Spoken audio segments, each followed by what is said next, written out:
ஹரஹர நம பார்வதி பதகே ஹரஹர மகாதேவா. தென்னாருடைய சிவனே போற்றி, எந்நாட்டவர்க்கும் இறைவா போற்றி. வெற்றிவேல் முருகனுக்கு அரோகரா, ஞானவேல் முருகனுக்கு அரோகரா, வீரவேல் முருகனுக்கு அரோகரா. ஆறு கரந்தோள் வாழ்க, அறுமுகம் வாழ்க, உருசை தனிவேல் வாழ்க, குக்குடம் வாழ்க, செவ்வேல் ஏறிய மஞ்சை வாழ்க, யானித நனங்கு வாழ்க, மாறிலா வள்ளி வாழ்க, வாழ்க சீர் அடியார் எல்லாம். அன்பு டிவி என்பவர்களுக்கு அன்பான வணக்கம். கொல்லிமலை சரவண சிவம். 2026 புத்தாண்டு பலன்கள். மகர ராசி. மகர ராசியை பொறுத்தவரை குரு பகவான் 6ஆம் இடத்திலும், சனி பகவான் 3ஆம் இடத்திலும், ராகு 2ஆம் இடத்திலும், ஆயுள்காரனான கேது ஆயுள் ஸ்தானமான 8ஆம் இடத்திலும் இருக்காங்க. பொது பலனாக பார்க்கும் பொழுது இந்த ஆண்டு 2026 மகர ராசியை பொறுத்தவரை இந்த ஆண்டு ஒரு சாதகமான ஒரு பலன் கிடைக்கும். கொஞ்சம் சவால்களை சந்திக்க வேண்டிய ஒரு ஆண்டாக இருக்கும். ஒரு பெரிய சவால்களை சந்தித்து தான் இந்த ஆண்டு ஒட்டுமொத்தமாக பார்த்தோம் அப்படின்னா இந்த ஆண்டு சவால்கள் நிறைந்த ஆண்டு அப்படின்னு நம்ம எடுத்துக்கலாம். எதிலுமே நிதானமாக செயல்பட்டால் தேவைகளை பூர்த்தி செய்து வாழ்வில் ஏற்றத்தை அடைய முடியும். குடும்ப நபர்களுக்கு ஆரோக்கிய பாதிப்புகள் ஏற்படும். இதனால் என்ன ஆகும்னா மன நிம்மதிகள் நமக்கு குறையும். குடும்பத்தில் ஒருத்தர் உடம்பு சரியில்லை அப்படின்னா எப்படி சாமி நிம்மதியாக இருக்க முடியாது இல்லையா? அதே போல் சுபகாரியங்கள், இதுவரை தடைபட்டு வந்த எல்லா சுபகாரியங்களும் 2026 கண்டிப்பாக மகர ராசிக்கு நடைபெற்ற சுபகாரியங்கள் வீட்டில் நடக்கும் கண்டிப்பாக. அதே போல் கடுமையான உழைப்பாளியாக இருக்கக்கூடிய மகர ராசி என்பவர்கள் அது எல்லாமே அறிந்தது தான். முன்பு இருந்ததை விட இப்பொழுது இன்னும் கூடுதலாக உழைக்க வேண்டியவர். முந்தி செஞ்சுக்கிட்டு இருந்த வேலையிலேயே இன்னும் வேலை அதிகமாக செய்யக்கூடிய ஒரு சூழல் இந்த ஆண்டு உருவாகும். எடுத்து வைக்கும் ஒவ்வொரு அடியும் உங்கள் எதிர்கால வாழ்க்கையின் அஸ்திவாரமாக இருக்கும். எதையுமே யோசித்து கோபப்படாமல் நிதானமாக ஒரு விஷயம் செஞ்சோம் அப்படின்னா அந்த காரியம் வெற்றியாக அமையும். எந்த ஒரு விஷயத்திலுமே எச்சரிக்கையாக இருக்கணும். வீண் குற்றச்சாட்டு வரும். அது ஆஃபீஸ்லேயே ஆகட்டும், நம்ம வீட்லேயே ஆகட்டும், நம்ம மேலே உங்கள் மகர ராசி மேலே வீணாக குற்றச்சாட்டுகள்லாம் வரும். அதுக்கு என்ன பண்ணணும் அப்படின்னா வீண் குற்றச்சாட்டை தடுக்கிறதுக்கு மன அமைதியாக இருக்கணும், விட்டு கொடுத்து போகணும் முடிந்த வரை. அதே போல் பண விஷயத்தில் கூடுமான வரை அடுத்தவங்களை நம்பவே கூடாது. அடுத்தவர்களை நம்புவதை தவிர்ப்பது நல்லது. உற்றார் உறவினர்களை அரவணைத்து செல்லணும். அதை வெளியில் கொடுத்த கடன்கள், ரொம்ப நாளாக கொடுத்தாச்சு கடன், ஆனால் தராமே எடுத்திருப்பாங்க. அந்த கடன்கள் எல்லாம் நீங்கள் கேட்காம 2026 அவங்களா கொண்டு வந்து கொடுக்குற சூழ்நிலை உங்களுக்கு உண்டாகும். ஆரோக்கியத்தை பொறுத்தவரை சிறு சிறு தொந்தரவுகள் இருக்கும். அதுக்கு சிறு சிறு மருத்துவ செலவுகளும் அடிக்கடி ஏற்பட்டுருக்கும். நேர்முக மறைமுக எதிரிகளிலிருந்து விலகி நின்று ஒரு காரியத்தை நீங்கள் சாதிக்கணும். அதே போல் எதிர்பார்த்து கொண்டிருந்த காரியங்கள் எல்லாம் இப்பொழுது அப்படியே படிப்படியாக குடும்பத்தில் நடக்கும். இதனால் குடும்பத்தில் அதேபோல் உத்தியோகத்தை பொறுத்தவரை உத்தியோகத்தில் பொறுமையாக இருப்பது தான் ரொம்ப ரொம்ப அவசியம். பொறுமையாக இருந்தால் மட்டும்தான் காரியத்தை சாதிக்க முடியும். அதே போல் வாகனத்தில் செல்லும் பொழுது தான் மகர ராசிக்காரர்கள் கண்டிப்பாக கவனமாக செல்லுங்கள். அது எப்படின்னா முந்தி சொன்னது மாதிரி தான், வாகனத்தில் செல்லணும் அப்படின்னா கவனமாக செல்லணும். 80 போகிறத 40 போங்க. வாகனத்தில் நம்ம நேராக போயிட்டு இருந்தாலும் பரவாயில்ல, நம்ம கரெக்டான ரூட்டில் போயிட்டு இருந்தாலும் பரவாயில்ல, எதிரிலேருந்து வர்றவங்க கொண்டு வந்து நம்ம மேலே உரத்தை வந்துடுவாங்க. இப்போ வாகனங்கள் விபத்துகள் ரொம்ப ரொம்ப அதிகமாகிட்டு இருக்கு. நீங்கள் வண்டியை ஓட்ட வேணான்னு சொல்லலை, வண்டியில் பொறுமையாக போங்க. ஒரு அவேர்னஸ், பொறுமையாக போங்க. ஹெல்மெட் போட்டு போங்க டூ வீலரில் போகிறவங்க. அதே போல் குடும்பத்தில் ஏதாவது ஒரு வகையில் பார்த்திங்கன்னா திடீர்னு ஒரு வாய்ப்புகள் உண்டாகும். அதே போல் குடும்பத்தை பொறுத்தவரை ஏதோ ஒரு வகையில் சச்சரவுகள்லாம் உண்டாகும்.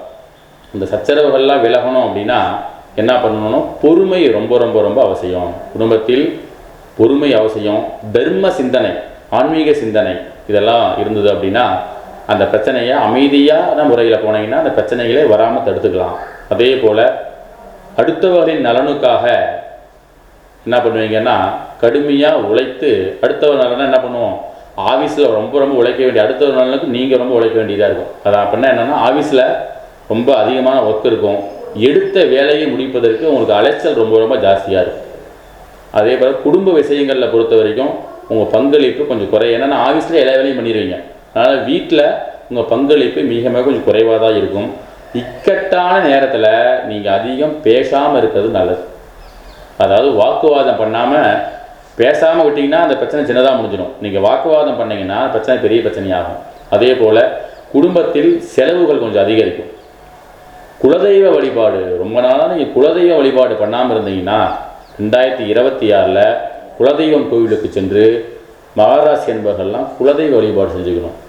நீண்ட நாட்களாக ஒரு பிரார்த்தனை வச்சுருந்தீங்க அப்படின்னா அது இந்த ஆண்டு கண்டிப்பாக நிறைவேறும்.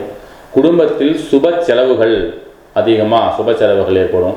அதே போல் கடன் வாங்குதல் கடன் கொடுத்தல் இதெல்லாம் கண்டிப்பாக பண்ண வேணாம். நீங்கள் அதுக்கு பணம் வந்து வெளியே கொடுத்தீங்கன்னா அந்த பணத்தை உங்களால் வாங்க முடியாது. அதே போல் நீங்கள் கடன் அதிகமாக வாங்கினாலும் கடனை உங்களால் கட்ட முடியாத சூழ்நிலை உருவாகிடும். அதனால் அந்த விஷயத்தில் ரொம்ப ரொம்ப கவனமாக இருக்கணும்.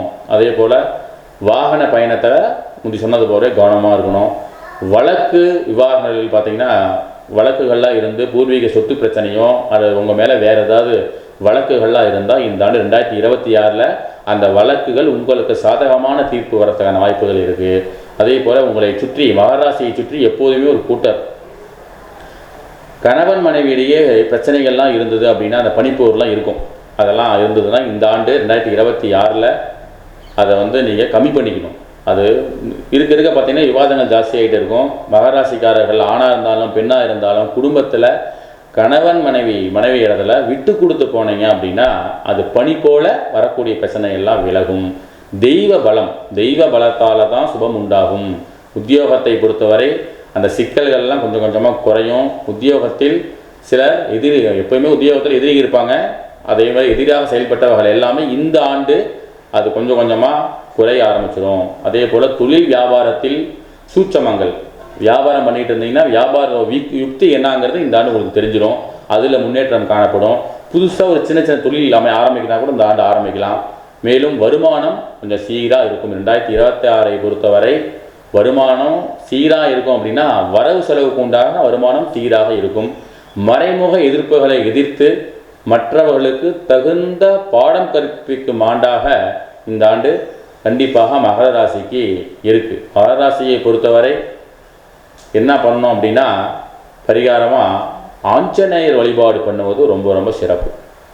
மகராசிக்காரங்கள் சனிக்கிழமையானா தவறாது பக்கத்தில் இருக்க ஒரு ஆஞ்சநேயர் கோயிலுக்கு போயிட்டு வந்தீங்க அப்படின்னா கண்டிப்பாக சுபிக்ஷம் உண்டாகும். அதே போல் சந்திராஷ்டமி தினங்களை பொறுத்த வரைக்கும் நட்சத்திரத்துக்கு ஒரு நாளாக வரும். ராசிக்கு 2 நாட்கள் முதல் 3 நாட்கள் வரைக்கும் அந்த நேரத்தில் போய் விநாயகர் வழிபாடு பண்ணுவதும் அதே போல் சிவாலயத்துக்கு சென்று சிவ வழிபாடு செய்வதும் ஒரு நன்மை உண்டாகும்.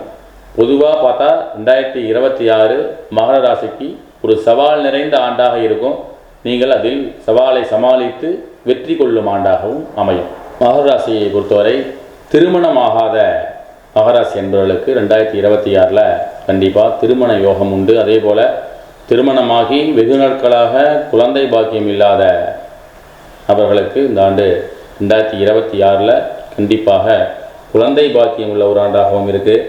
அதே போல் வீட்டுக்கு தேவையான பொருட்கள் வாங்கும் அமைப்பு இருக்குது. அது ஃப்ரிட்ஜு, டிவி, வாஷிங் மிஷின் இந்த மாதிரி பொருட்கள்லாம் வீட்டுக்கு தேவையான வீட்டு உபயோகப் பொருட்கள் எல்லாமே 2026 வாங்குறதுக்கான அமைப்பு உங்களுக்கு கண்டிப்பாக வந்திருக்கு. அதே போல் பார்த்திங்கன்னா மகராசி அன்பர்கள் இந்த ஆண்டை பொறுத்தவரை பொருளாதார சிக்கல்கள் எல்லாமே இருந்தது அப்படின்னா கொஞ்சம் கொஞ்சமாக அது விலகிறதுக்கான அமைப்பு இருக்குது. ரொம்ப நாளாகவே பொருளாதாரத்தில் பிரச்சனை இருக்குது அல்லது உத்தியோகத்தில் வருமானம் கம்மியாக இருக்குது அப்படின்னு இருக்கவங்களுக்குலாம் இந்த ஆண்டு ஓரளவுக்கு அதற்கான இன்க்ரிமெண்ட் ஜாஸ்தி பண்ணுறதுக்கான வாய்ப்புகளும் இருக்குது. அதே போல் பொருளாதாரம் இந்த ஆண்டு கொஞ்சம் நல்லாவே இருக்குது மகர ராசிக்கு.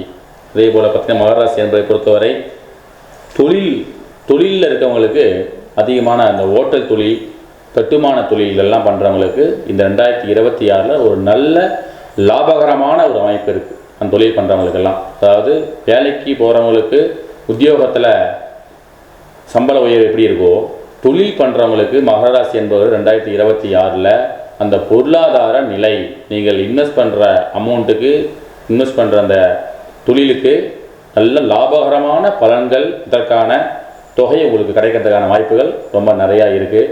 அதனால் இந்த ஆண்டு முடிந்தவரை தொழிலில் அதிக முயற்சி எடுக்கணும்.